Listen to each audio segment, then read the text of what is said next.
आप सबको जय मसीह की। सुबह के समय हम एक वचन अध्ययन करेंगे जो मत्ती सुसमाचार के 22वें अध्याय के 39वें वचन से है। और उसी के समान यह दूसरी भी है कि तू अपने पड़ोसी से अपने समान प्रेम रख।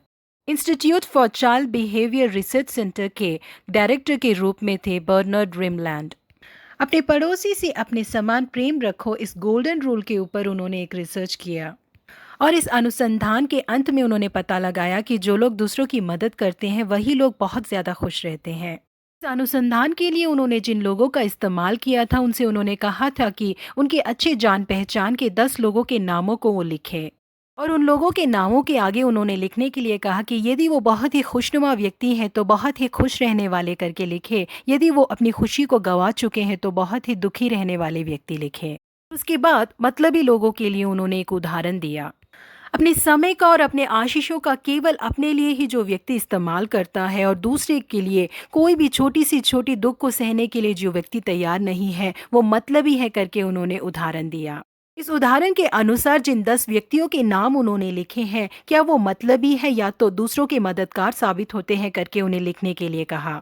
वहां पर जो लोग अनुसंधान के लिए आए हुए थे उन लोगों ने उन 10 नाम के आगे क्या वो मतलबी है या तो दयालु है करके उन्होंने लिख दिया।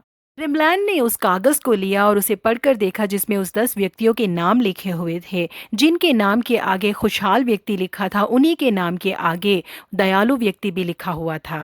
इस अनुसंधान के अनुसार जो लोग दूसरों से प्रेम करके उन्हें खुश देखना चाहते हैं ऐसे ही व्यक्ति अपने जीवन में खुशहाल व्यक्ति होते हैं करके उन्होंने खोज निकाला। जी हाँ प्रिय परमेश्वर के लोगों, यीशु मसीह ने जो 2 बड़ी आज्ञाएं हमें दी हैं उनमें से दूसरी आज्ञा है अपने पड़ोसी से अपने समान प्रेम रखना। और इसी को गोल्डन रूल करके कहा जाता है। पवित्र शास्त्र में एस्तर के बारे में पढ़ते हैं। जब वो रानी के स्थान में थी और यहूदी लोगों के ऊपर मौत का खतरा मंडरा रहा था, मुझे किसी बात की परवाह नहीं है करके वो बैठी नहीं थी। मुर्दकाई के सुझाव के अनुसार उसके यहूदी लोग नष्ट न हो जाए इस वजह से वो 3 दिन तक अपनी नौकरानियों के साथ मिलकर दिन और रात खाए बिना पिए बिना परमेश्वर के सम्मुख में प्रार्थना में जुड़ गई। वो अपने भूख को भूल गई, अपनी सारी मुश्किलों को भूल गई। क्यों? अपनी जान की ही परवाह किए बिना यहूदी लोगों के लिए राजा साइरस के सम्मुख में जाकर वो खड़ी हो गई बातें करने के लिए। परमेश्वर ने यहूदी लोगों की परिस्थिति को बदल दिया। मुर्दकाई के लिए, एस्तर के लिए, यहूदी लोगों के लिए परमेश्वर ने उनके आंसुओं को खुशी में बदल डाला। एस्तर की खुशी का कोई ठिकाना ही नहीं था।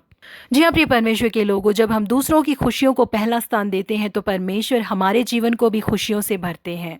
वो हमें आशीषित करेंगे। इसलिए परमेश्वर हमें ऐसा हृदय दे कि वो हमारे समान हम दूसरों को भी प्रेम कर सके। प्रभु आप सबों को आशीषित करे। Have a blessed day.